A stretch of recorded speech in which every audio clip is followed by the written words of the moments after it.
Hey guys, welcome to my new blog. আজ আপনাদেরকে আমি পরিচয় করে দেব আমার ফ্যামিলির সদস্যদের সবার সাথে।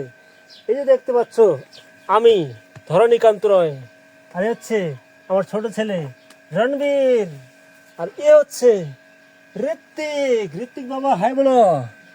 এ হচ্ছে বড় ছেলে আমার ঋত্বিক। আর ওই যে দেখতে পাচ্ছ আমার একমাত্র মেয়ে, নাম হচ্ছে নিশিতা। নিশি, তোমার মুখ থেকে এটা সরাও। কি মুখে কি দিছ? এটা বিস্কিট লাগছে এ পাশে। হ্যাঁ, এ হচ্ছে আমার একমাত্র মেয়ে নিশিতা, আর বড় ছেলে ঋত্বিক, আর আমার ছোট ছেলে হচ্ছে রণবীর। আর ওর মা কিন্তু গেছে ঘাস কাটতে, আর আমরা এখন এখানে শুয়ে আছি। এই জায়গাটা তোমাদেরকে একটু দেখাবো, কারণ এই জায়গাটাতে একটু আরাম আছে, মানে অন্য জায়গায় খুবই রোদ। আমার বাড়িতে দেখাই জায়গাটা একটু, এই ছোট্ট একটা জায়গা আর কি এখানটায়। আর সামনে হচ্ছে পুকুরটা। না না না বাবা, না তো ওকে নাও বেটি, তুমি ওকে কোলে নিয়ে নাও। আর ওই যে ওর মা ওদিকে ঘাস কাটতেছে। ছাগল আছে কয়েকটা আর কি, সেই ছাগল। আর এই যে দেখো, এখানে আমার জায়গাটা হচ্ছে এইটুকু ছোট জায়গা আর কি এখানে। এই যে জায়গাটা, হ্যাঁ, এখানে আসলে অনেক আরাম পাওয়া যায়। আর বাকি সব জায়গাটা হচ্ছে আমার রোদের টিনের গরম। ওকে নাও, আসো তুমি আমার কোলে আসো তো। এই যে এ থাকবে না আর কি। আমাদের ঋত্বিক কিন্তু হাঁটাচলা শুরু মানে শিখছে আর কি, সব সব জায়গায় যাওয়া আসা করে। আর এ কিন্তু বর্তমান হাঁটাচলা একটু কম করতে পারতেছে, কেবল শিখতেছে আর কি।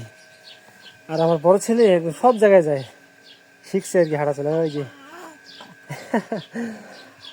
আর এই যে দেখো বন্ধুরা, আমার বাড়িটা হচ্ছে একেবারে প্রচুর রোদের তাপ।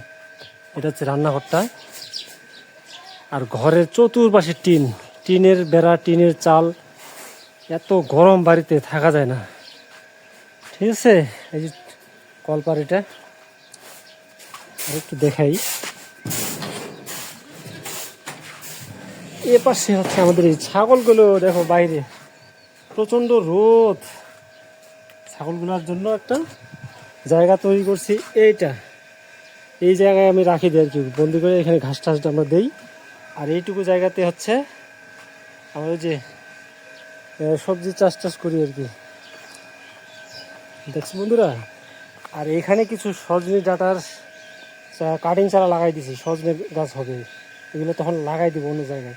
আর কয়েকদিন পরে দেখবে এগুলোতে অনেক ডালপালা, নতুন ডালপালা হবে। কাটিং করার সিস্টেমটা দেখো, এক জায়গার মধ্যে লাগাই দিচ্ছি সবগুলো ডালগুলো। পাশে পেঁপে গাছ আছে, আর অনেক কিছু আছে। এই জায়গাটা রাখছি শুধু বিভিন্ন প্রকার শাকসবজির জন্য। এই পুকুরটাও আমারই আর কি, আর ওই দিককার পুকুরটা দেখতেই পাচ্ছ তোমরা। আর রণবীর কিন্তু আমাদের ওর মাকে ছাড়া একটুকু থাকে না, আমার ছোটো ছেলে। ওর মা কিন্তু ঘাস কাটতে গেছে, একটু পরে আসবে ওকে নিতে। এই যে ওর মা ঘাস কাটতেছে। তো বন্ধুরা, কেমন লাগলো আজকের এই আমাদের পরিচয় পর্বটা, সবাই অবশ্যই জানাই দিবা।